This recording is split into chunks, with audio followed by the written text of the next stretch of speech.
What's up, family?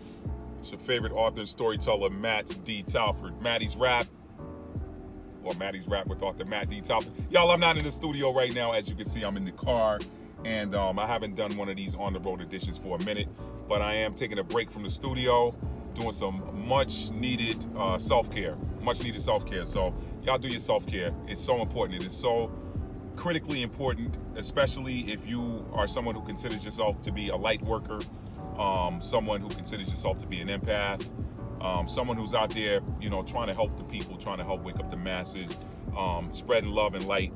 It does drain you, and you do have to recharge yourself. Give yourself some of the love you give everybody else. I'm preaching to myself when I say that, but somebody else needs to hear it too. So be sure that you give yourself some of the love that you give to others. Now, if you're new to my channel, welcome. If you're a returning subscriber, welcome back. So today's brief edition, and when I say brief, y'all know when I'm in the car, it's always brief. So I can get away with it when I'm in the car, right? Don't laugh, don't laugh. Now, I have been moved to share this download that I received just the other day. And for those of you who know about this Lionsgate portal and the power of it, it typically extends 10 or so days before the actual peak, which was 8/8, or yesterday, the 8/8 Lionsgate portal. It extends 10 days before and 10 days after, is my understanding. So the energies have been powerful. Those of you who are awakened, you have been receiving all sorts of messages, all sorts of upgrades, whatever. And so I'm sharing one of the ones I got yesterday. I spent a considerable amount of time outside and wanted to make sure that I got that energy from the sun and the star Sirius, because those energies were hitting the earth. And if you're not spiritual and you're religious, then that probably just went over your head. But no shade, no shade. Because I'm talking to y'all today. I'm talking to the religious and the spiritual community. Let me go ahead and cut right to this download. Something about the name Jesus, right? Y'all know, let me put this disclaimer out there too. I'm not religious, and I do not call myself a Christian anymore. Right? Okay, let me put that out there. But I've never lost any of my connection to the music. Never lose my connection to the music, never lose my connection to the word. Y'all know I break down word on this channel. So now, let me stop stalling and get to it. This download. Something about the name Jesus. Let me say this. This goes out to all of those people who are ultra religious, such that, and y'all know who I'm talking to. I ain't trying to call nobody out, but y'all know who I'm talking to. If the shoe fits, wear it. If it doesn't fit, leave it, all right? Those of you who are ultra religious and want to criticize people for still using the name Jesus. Now, y'all know, y'all have heard me say a lot, it's not a name that I use much anymore, because I understand that that was not the original name for the Messiah, okay? It is not Hebrew. Its origins are in Greek. Its origins are in Greek, and it is now the modern English translation of it. But let me make something very clear, okay? I am so big, y'all, on sharing and explaining the power and the energy of the vibrations of words and names. So, we're not in a society where people speak Paleo-Hebrew as the preferred language. We're not in a society, we're not in a world where people speak modern Hebrew as the preferred language, okay? If you live in Israel, then yeah, that's the preferred language, but I mean, I like to call Israel America East anyway. So if you're in Israel, you speak in English or whatever other language. It don't matter if you speak Hebrew or English if you're in Israel, because Israel basically is America East. You don't like that? Tough titties, my aunt used to say. I just call it the way I see it. Now, Yeshua, Yahushai, Yehoshua, these are different names. Yeshua. These are different names that you hear for the Messiah that are probably closer to what was spoken back in the day. But the truth of the matter is, none of us knows from conscious memory what his name was. So, Jesus, what's the problem with that? There is no problem. Let me explain to you the vibration of it. When you understand that the letter J is new, practically speaking, it wasn't spoken of in his day, it is new as of the 1600s, then you know that the original sound prior to that would have had an H sound to it or a Y sound to it, okay? H, let me drop the H. Jesus would have had an I-O or a Y sound. Okay, Greek, it would have been Iosus or something like that. And, you know, the Hebrew, of course, was Yeshua, Yahshua, Yahawashi, however you want to pronounce it. But let me get on to this.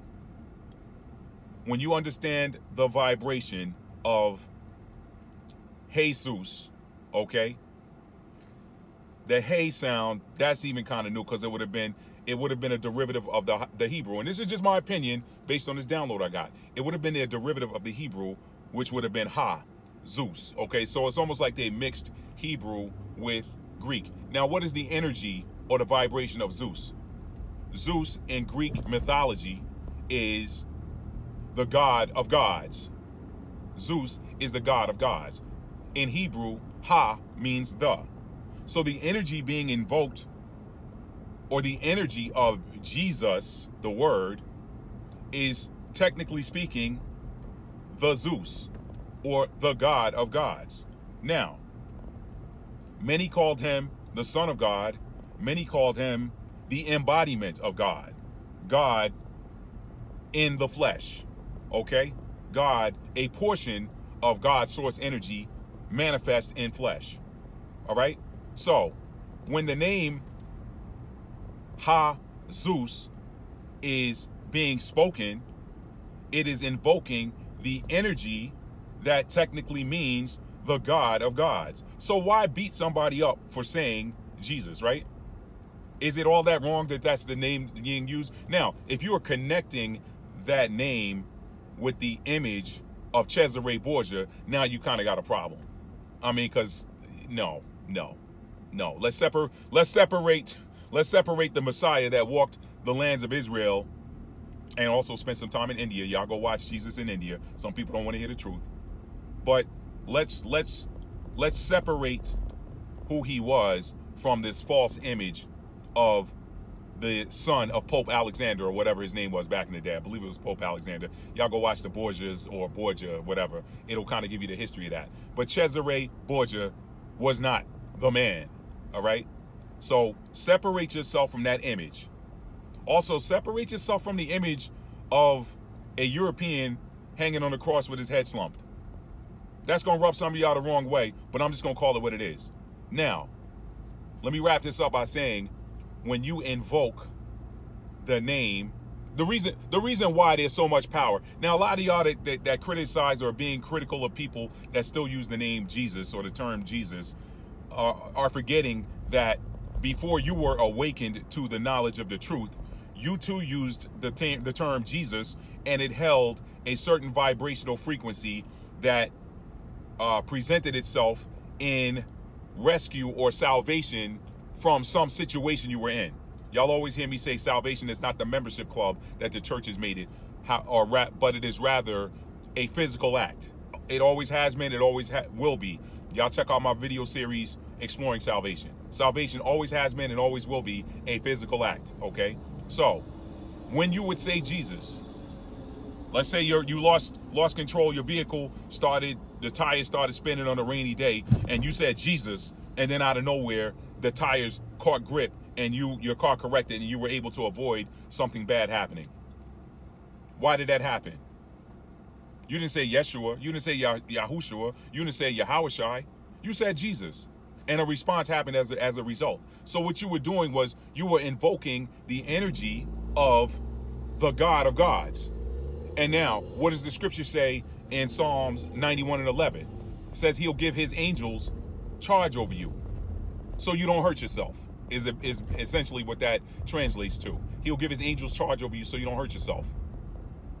So, when you said Jesus, you were invoking the energy of Ha, Zeus. And I know his name ain't Zeus, but understand the vibrational frequency. It is the frequency of the God of gods. We gotta get out of being so rigid, y'all, and use some common sense. You're invoking the energy of the God of gods. So what did he do? He said his word, behold, I send forth my word, and it'll carry out exactly what I want it to do. So his word cannot return void. It cannot return empty. If he made you a promise in Psalm 91:11 that said he's going to give his angels charge over you, then when you invoke that energy, he technically didn't do it. He said, hey, go see about them. In a split second, because we know time doesn't exist anyway. So before you could finish the is on the end of this word, here came salvation through the form of your angels. Y'all understand? Y'all listen, it's time for us to stop being so rigid about stuff that doesn't matter. Now, I will say again, separate the imagery, because that's not it. That's not it. It's not some dead guy on a cross. And it's also not, y'all pardon the lighting. It's also not, matter of fact, let me just close the sunroof.